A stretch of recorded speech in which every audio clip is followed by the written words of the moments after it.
Hey everyone, I'm Matthew Francis, and I'm going to show you how to make a simple, classic crumb crust for your cheesecakes and pies.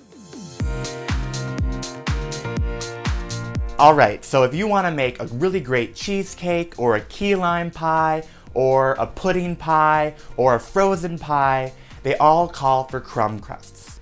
So a crumb crust is basically when you take either a cookie or some kind of shortbread or a cracker and crumble it down into its smallest pieces and add different kinds of buttering, fat, or flavoring, and you press it into a pie tin to bake.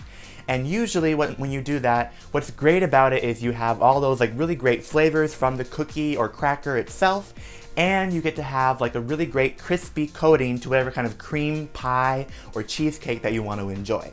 When it comes to making crumb crusts, using graham crackers is the standard, but you also could use shortbread, chocolate and vanilla wafers, something like Oreos, or you could even use any kind of cookie that you like.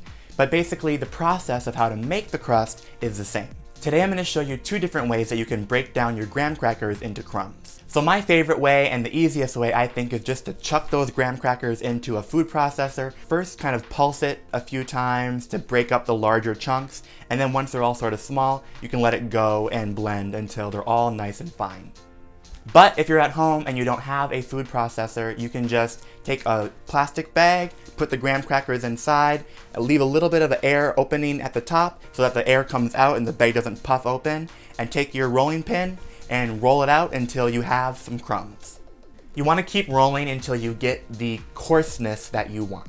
Then, after you've broken down your cookies or your graham crackers into small crumbles, put it into a large bowl, and into that bowl you want to add in some butter, and if your recipe calls for it, either some salt or some sugar. Really, for me, I find that graham crackers are usually perfectly flavored, they're a little bit salty, they're a little bit sweet, so I only add melted butter. But for whatever reason, maybe your pie has more fruit and you need more sugar, so you could add in more sugar there. So take your fork and mix the graham crackers in with the butter and really kind of fluff it up and move it around until the butter is evenly mixed with all of the crumbs. And what's going to happen is that you'll see that it'll start to kind of stick together and look almost like wet sand. And then you're going to take those bowl of crumbs and pour them either into a springform pan, a pie tin, or any kind of baking vessel that you want to use. So from this point, do whatever your recipe tells you to do. You could just have it be a no-bake pie and put your filling in now and it's good to go. Or you can bake your crumb crust in the oven for about 8 to 10 minutes so it gets a little bit more brown and it holds its shape. And then after it's a little bit golden brown, you take it out of the oven and let it cool completely before you add any of your filling.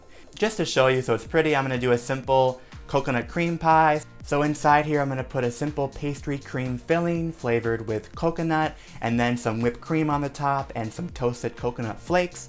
I also have a classic cheesecake I made with a chocolate ganache topping and some whipped cream, and they're both delicious. So whether you're making a pudding pie or a cream pie or a cheesecake, I hope you kind of bite in at the bottom and you really enjoy that great graham cracker crumb crust.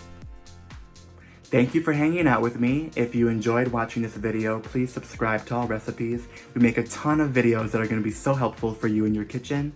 And down in the comments below, tell me what your favorite pie filling would be for a classic graham cracker crust. There's so many possibilities. It's literally endless. And don't forget to press the notification bell so you don't miss any of the great videos we do make. I'm Matthew Francis, and I'll see you next time.